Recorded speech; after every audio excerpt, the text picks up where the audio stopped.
Cuando era niño, en los años 80, viví en una casa en Guadalajara donde pasé toda mi infancia.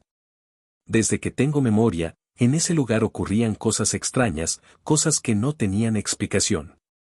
Mi mamá siempre me advertía sobre ciertos peligros, pero había una advertencia en particular que me daba escalofríos: nunca te pongas una cuerda o algo en el cuello, porque el diablo podría llevarte. No entendía del todo por qué decía eso, pero su tono serio me hacía pensar que no era un simple cuento para asustarme. Un día, cuando tenía alrededor de 6 años, estaba solo en mi cuarto. Mi curiosidad y la sensación de querer desafiar ese miedo me hicieron hacer algo que hoy sé que fue un error. Encontré un pedazo de cuerda en el suelo, no muy larga, pero lo suficiente para poder atármela al cuello. La pasé alrededor y la até sin apretar demasiado. No pasa nada, pensé, sintiéndome valiente.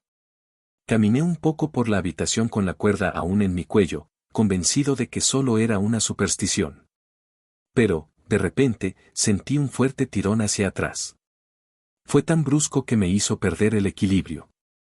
Una sensación de opresión me invadió, como si alguien invisible estuviera tirando de la cuerda con todas sus fuerzas. La presión en mi cuello se intensificó y, por un instante, sentí que me ahogaba. Entré en pánico, forcejeando desesperadamente hasta que logré soltarme la cuerda con manos temblorosas. Respiré agitadamente, sintiendo el ardor en la piel donde la cuerda me había presionado. Me quedé inmóvil, mirando a mi alrededor. No había nadie. Corrí a buscar a mi mamá, pero no quise contarle lo que había pasado. Me aterraba la idea de que sus advertencias hubieran sido ciertas. Desde ese día, jamás volví a jugar con nada que pudiera rodearme el cuello. Aún así, esa no fue la única experiencia extraña que viví en esa casa. En otra ocasión, estaba jugando con mi hermana en otro cuarto de la casa. Éramos niños, así que pasábamos el tiempo corriendo y riendo, sin preocupaciones. Pero entonces, en medio de nuestro juego, algo nos hizo detenernos en seco. De reojo, ambos volteamos hacia la puerta del cuarto de mis papás. Lo que vimos nos dejó paralizados. Bajo la cama, un pequeño muñeco corrió rápidamente hacia la puerta que daba al patio. Era algo imposible. Un muñeco no puede moverse solo. Nos quedamos mirándonos el uno al otro, asegurándonos de que habíamos visto lo mismo. No pudimos contener el grito. Mi hermana, con voz temblorosa, susurró: «Un muñeco corrió». En ese momento, lo único que hicimos fue abrazarnos y quedarnos en el mismo sitio, sin atrevernos a movernos. No queríamos averiguar qué era aquello.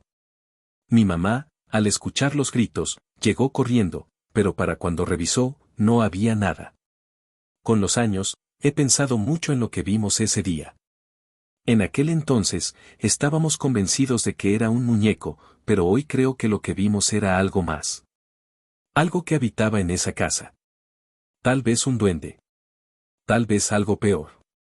Esa casa siempre tuvo una energía extraña, como si algo nos estuviera observando todo el tiempo.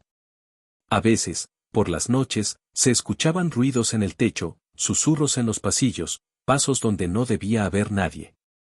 Había días en los que sentía una presencia detrás de mí, incluso cuando estaba solo. Nunca supimos qué causaba todas esas cosas, pero lo que sí sé es que, aunque han pasado muchos años, todavía recuerdo cada detalle de esas experiencias. No sé si era el diablo, como decía mi mamá, o si era otra cosa que habitaba en esa casa. Lo único cierto es que, hasta el día de hoy, cada vez que pienso en mi infancia en Guadalajara, un escalofrío recorre mi espalda. Esta es una historia real. Lo viví en carne propia y hasta el día de hoy, no encuentro una explicación lógica para todo lo que pasó en aquella casa.